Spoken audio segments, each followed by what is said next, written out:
Halo semuanya, hari ini saya membahas sesuatu yang sangat menarik yang saya temukan pada Matius 1 ayat 2. Sesuatu yang mungkin jarang dibahas, tapi bagi saya ketika saya baca, ini kayak mind blown banget. Saya kayak sangat kaget teman-teman. Apa sih? Yang saya temukan adalah seperti ini. Bahwa ternyata Tuhan Yesus dia lahir bukan dari keturunan Yusuf, melainkan dari keturunannya Yehuda. Bagi saya ini sangatlah unik, sangatlah aneh. Kan kalau kita baca kitab Kejadian kan the hero of the story kan Yusuf. Bukan saudara-saudaranya, bukan Yehuda. Yehuda adalah salah satu yang iri sama Yusuf pada awalnya. Nah kalau misalnya kayak gitu, kenapa Tuhan Yesus milihnya bukan dari keturunan Yusuf, melainkan memilih untuk lahir dari keturunan Yehuda? Bagi saya ini adalah sesuatu yang sangat unik.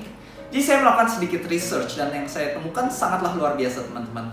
Ternyata Tuhan memilih Yehuda itu adalah sesuatu yang terus-menerus udah dikatakan berkali-kali dalam Alkitab. Contohnya, pada Mazmur 78 ayat 67-68 dikatakan bahwa Tuhan gak memilih Yusuf tetapi memilih Yehuda. Sudah dikatakan di kitab Mazmur. Contoh lain, pada Kejadian 49 ketika Yakub memberkati anak-anaknya, ketika dia memberkati Yehuda, dia mengatakan bahwa dari keturunan Yehuda lah inilah di mana orang-orang akan tunduk, akan menyembah.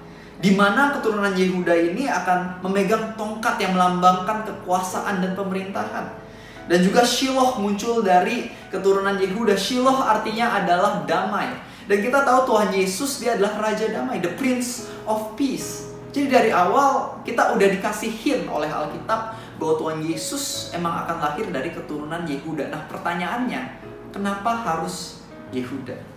Nah, yang saya temukan adalah ternyata pada Kejadian 44 ketika Yusuf merupakan seorang penguasa di Mesir.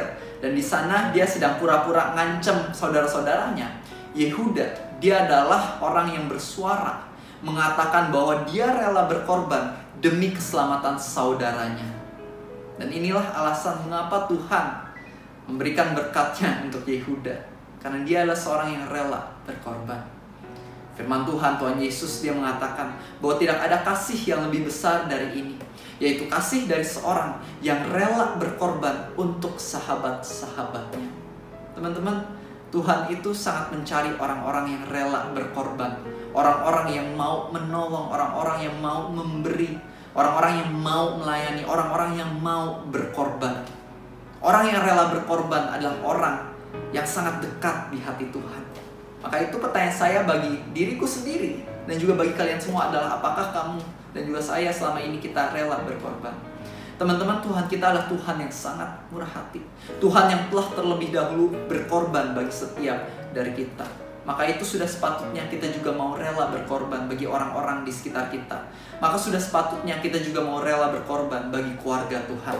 Maka itu mulai hari ini teman-teman, jika kamu ingin sungguh-sungguh dipakai oleh Tuhan dengan dahsyat, maka mulailah jadi orang-orang yang rela berkorban. Dan kamu akan melihat bagaimana Tuhan akan memberikan mukjizatnya bukan hanya untuk kehidupan kamu, melainkan juga melalui kehidupan kamu. Have a nice day and God bless.